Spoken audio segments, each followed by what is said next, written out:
다음 주가 이제 옵션 만기잖아요. 옵션 만기를 전후로 해서 옵션 만기가 만약에 다음 주가 아니었다 그러면 다음 주부터 괜찮아질 수가 있는데 옵션 만기가 다음 주기 때문에 다다음 주부터는 시장이 안정된다라고 말씀을 먼저 드리고 그 이유에 대해서 제가 하나하나 좀 설명을 드려볼게요. 평소에 보지 못했던 급락이 나왔습니다. 적응이 안 되는 거죠. 비정상적으로 시장이 움직이고 있기 때문에 정상적인 마인드로 비정상적인 시장을 바라보니까 굉장히 힘든 거예요. 역대급으로 보지 못했던 변동성들이 많이 나오기 때문에 왜 나오는지에 대해서는 이전 영상에서 제가 말씀을 드렸죠. 파생 상품에 의해서 수급에 의해서 시장을 계속 흔든다. 그 이유에 대해서는 이전 영상을 참고를 해보시면 되고 지금도 시장이 낙폭이 심하고 오늘도 뭐 6% 7%씩 빠지고 있는 상태에서 지금은 이제 반등이 나왔습니다. 코스닥은 시간이 1시인데 코스닥은 2.9% 하락이 나왔고 거래소는 한 3% 정도 반등이 나온 상태에 있습니다. 이렇게 파동이 나오고 지금 오늘 60일선 언저리까지 하락이 나왔다가 반등이 나왔어요. 지수만 딱 봤을 때는 단기 상투다라고 말할 수가 없어요. 지금은 급락이 나오고 연일 계속해서 하락이 나오기 때문에 지수가 고점이다라고 말할 수 있지만 단기 고점일 수는 있으나 시장이 상투를 쳤다라고 말할 수는 없어요. 상투를 치려면 어떤 흐름이 나와야 되냐면 이 흐름이 나와야 돼요.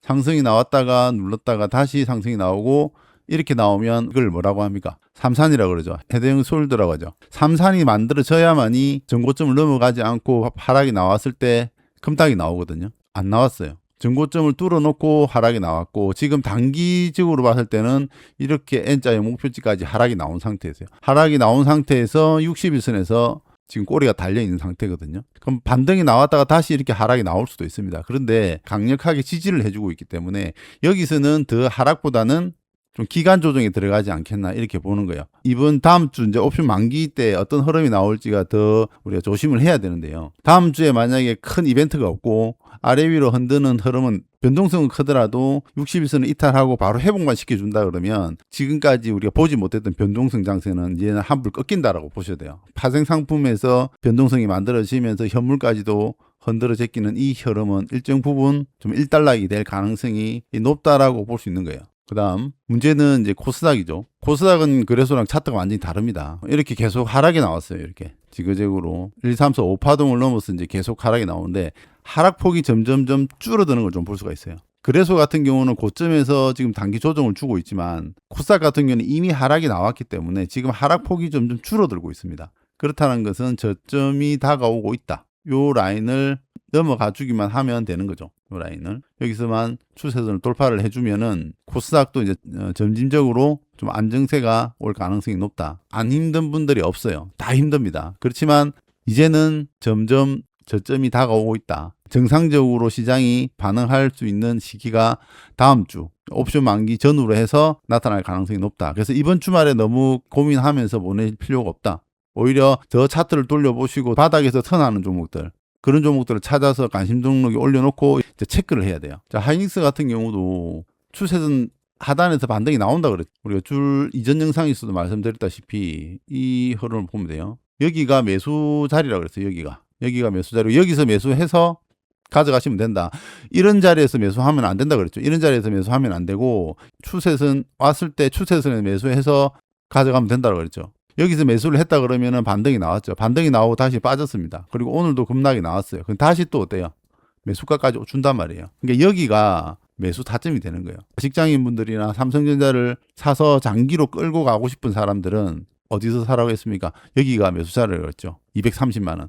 여기서 물리더라도 기회는 준다라고 말씀드렸던 게 이 내용이에요. 제가 꼭 이 종목을 사라고 말씀을 드린 게 아니라 여러분들이 이런 식으로 분석을 할 줄 알아야 되는 거예요. 매수를 하더라도 손해보지 않는 자리, 손해를 덜 보는 자리, 설사 물리더라도 내 매수가까지는 줄 수 있는 자리, 반동을 줄 수 있는 자리가 과연 어떤 자리인가. 제가 뭐 오늘 말씀드린 게 아니라 한 2주 전에 아마 말씀드린 것 같아요. 1주 전, 2주 전에 말씀을 드렸기 때문에 미리 매수 타점이 내려왔다고 해서 덥석 매수하는 게 아니라 미리 분석을 해놓고 종목이 이렇게 움직이면 여기서 나는 매수를 한다라는 걸 기다리는 거죠. 길목을 딱 지키고 있는 거죠. 그런 관점에서 여러분들이 매수를 하셔야 지금까지 시장이 흔들려도 대응을 할 수가 있는 거예요. 비중을 조절을 잘해야 된다. 지금 시장은 변동성이 크기 때문에 우리가 경험해보지 못했던 변동성이 나오는 구간이기 때문에 비중 조절 잘 하셔야 되는 거예요. 종목을 많이 펼치는 것보다는 송곳같이 종목을 압축해서 매매를 해야 된다고 말씀을 드린 거죠. 그 전략은 마찬가지입니다. 지금도 유효합니다. 다음 주 옵션 만기가 지나고 난 이후부터는 또 전략이 수정이 되겠죠. 시장이 점진적으로 이제 안정이 될 가능성이 높으니까. 또 주말 동안 다음 주에 무슨 어떤 악재가 또 어떻게 나올지는 모르겠지만 큰 틀에서 봤을 때는 이제는 이 변동성은 일정 부분 일단락이 돼 가고 있다라고 저는 봅니다. 여러분들도 마냥 시장을 무섭게만 보지 마시고 겁난다라고만 생각하지 마시고 이제는 정신을 차리고 내가 지금부터 뭘 해야 되는지를 고민을 해보시기를 말씀을 드리고, 자, 한국 콜마를 한번 볼게요. 지금 화장품 섹터가 저점에서 돌리는 흐름이 나왔잖아요. 그 중에서 제일 강한 게 어딥니까? 한국 콜마가 제일 강한 종목이죠. 이런 추세를 넘었잖아요. 시장은 아직 추세가 돌지를 않았는데 종목이 먼저 돈단 말이에요. 이 종목이 지금 강한 거예요. 오늘도 반도체가 급락이 나왔다가 다시 반등이 나오니까 지금 음봉으로 조정을 받고 있는데, 코스닥이 저점을 찍고 돌아선다 그러면 대부분의 종목 패턴들이 이런 식으로 돌아선단 말이에요. 지금 여러분들이 아마 보유하고 있는 종목이 아마 이런 종목 패턴일 거예요. 실리콘2 같이 계속적으로 아마 하락이 나왔을 겁니다. 이런 식으로. 이런 구간에서 매수했는데 계속 내려오잖아요. 계속 물려가 있을 거예요. 이런 종목들이 시장이 안정이 되면서 어떻게 돌아선다? 이렇게 돌아선다는 거예요. 이 추세를 넘어선다는 거죠. 이해가 가시나요? 여기서 매수하라는 게 아니라, 여기서 매수하라는 게 아니라, 이제는 이 추세선, 하락 추세선을 돌파하는 자리. 이제 거래량이 안 실렸거든요. 이렇게 거래량이 실려야 돼요. 이런 부분들이 좀 아쉬운 부분인데 패턴을 제가 설명을 드리는 겁니다. 실리콘2를 매수하라는 개념이 아니라 이런 패턴들이 나온다라는 거예요. 이제는 추세를 돌파를 하고 다시 안착을 하고 이런 식으로 가격 조정은 끝이 나고 기간 조정으로 들어가면서 종목들이 이렇게 상승 나오는 종목들이 나올 거예요. 옵션 만기 이후에. 그럼 7월 중순 이후부터는 시장이 원활하게 돌아갈 가능성이 높다라고 좀 예측을 해보는 거예요. 극한의 흔들림은 일정 부분 이제 일단락이 돼 간다라고 보셔도 될 것 같습니다. 이런 긴 시간 동안 하락했던 종목들이 이런 추세선을 넘어가기 시작하잖아요. 왜 이럴까요? 이들 종목이 시장보다 강하다라는 거예요. 시장보다 먼저 종목들이 추세선을 돌파를 하면서 시장이 돌아서줘야 코스닥도 돌아선단 말이에요. 지수 다시 한번 볼게요. 그들 종목이 많아지면 하락 추세선을 돌파하는 종목들이 많아지잖아요. 시장에서. 하나 둘씩 늘어나기 시작하면 어떤 흐름이 일어납니까? 지수가 이 라인을 올라타게 되는 거예요. 무슨 말인지 이해가요? 여러분들이 OX로 보시면 안 돼요. 상승한다, 하락한다, 이렇게 이 관점으로 보시면은 주식 평생 어려워요. 오늘도 코스닥이 2.3% 하락이 나오고 3%까지 하락이 나오고 꼬리가 달리는 시장이지만 계속해서 겁난다, 무섭다라고 생각하시고 시장을 외면할 수는 없단 말이에요. 그럼 이 이후에 시장을 어떻게 움직일까를 계속 우리는 시뮬레이션 돌려봐야 되는 거예요. 가지고 있는 종목은 어떻게 대응을 해야 되고 또 어떤 종목에서 매매를 해야 되는가. 그럼 시장은 이미 한국 콜마 같은 경우는 또 추세선을 돌파해서 신고가를 만들어주고 있단 말이에요. 그러면서 코스닥은 점점 낙폭이 줄어들고 있다. 여기서 강하게 언더슈팅이 나오다가 또 언더슈팅이 나오다가 지금 전저점을 이탈하고 오늘 꼬리 확 달아버리잖아요. 물론 또 하루 더 빠질 수도 있습니다만은 기점이 어제다 옵션 만기 전후다. 다음 주 목요일 이후에 시장은 바뀔 가능성이 높다라고 말씀을 드리는 거예요. 화장품이 일단 좀 강하게 움직이고는 있습니다만은 대부분의 종목들이 추세선을 돌파하려는 종목들이 많아요. 대원전선 같은 경우도 그동안 계속 조정을 받았잖아요. 밑에서. 대부분 여러분들이 가지고 있는 종목들이 이런 종목들일 거래요. 상승하고 이런 자리에서 물리고 이런 자리에서 물려가지고 계속 하락하고 거래량도 줄어들고 상승은 없고 지수 하락하면 다시 같이 하락하고 또 반등 없이 지수 하락하면 또 같이 하락하고 막 이런 식으로만 움직이던 종목들이 하락 추세들을 돌파하는 흐름들이 나온단 말이에요. 그리고 다시 눌린단 말이에요. 자, 시장이 아직까지는 완전히 저점을 잡지를 않았기 때문에 반등을 주더라도 다시 대밀리죠. 이 대밀리는 현상들이 나오다가 이 저점을 훼손하지 않고 이제 기술적 반등이 계속 나오는 거죠. 이 반등이 나와야 되는 거예요. 이게 이제 시장이 저점을 잡는 하나의 과정인 거예요. 이 과정을 거쳐야 되는 거예요. 계속 추세 하락하던 종목들이 추세선 밑에서 놀면 안 돼요. 그들 종목은 약한 종목이에요. 그럼 강한 종목들은 하락 추세를 뚫고 올라간단 말이에요. 물론 지금 신고가 나 있고 일부 개별주들 있잖아요. 일부 저가 종목들, 시가총액 작은 종목들, 그런 종목들은 지수를 분석할 때 예외예요. 지수에 영향을 미치는 빈도가 작기 때문에 그런 종목들은 의미가 없고요. 지금 코스닥이 돌아서려면은 시가총액이 큰 종목들이 돌아서야 되는 거거든요. 시가총액 상위군들이 돌아서줘야 지수가 돌아설 거잖아요. 그래서 이미 추세선 하단 밴드에서 이렇게 조정을 받고 있던 종목들이 먼저 하나씩 이제 나오기 시작하는 거예요. 이런 것들이.